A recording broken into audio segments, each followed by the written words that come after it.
আসসালামু আলাইকুম। জীবনের শেষ বেলায় এসে মনে হবে এক টুকরো জমির জন্য প্রতিবেশীর সঙ্গে ঝগড়া করাটা ছিল ভুল।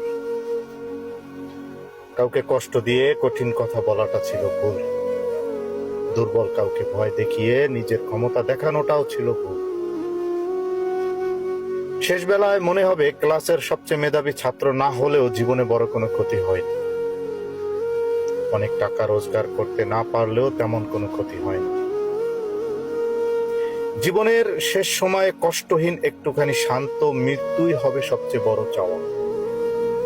শেষ বেলায় এসে মনে হবে মানুষের দোয়াটাই ছিল জীবনের সবচেয়ে মূল্যবান সম্পদ, যেটা আমি হয়তো অর্জন করতে পারিনি।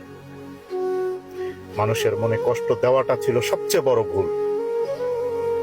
শ্বাসকষ্টের মাঝে আটকে থাকা নিঃশ্বাসের ভারে তখন টাকার হিসাব নয়, শুধু মানুষের দোয়াটাই মনে হবে সবচেয়ে মূল্যবান। অথচ এত কিছু জেনেও আমরা যৌবনের উচ্ছ্বাসে নিজেদের নিয়ন্ত্রণ করতে পারি। শেষ বেলায় এই উপলব্ধি আপনাকে এতটাই অনুতপ্ত করে দিবে, যখন আর আপনার হাতে কোনো সময় থাকবে। ভালো থাকবে।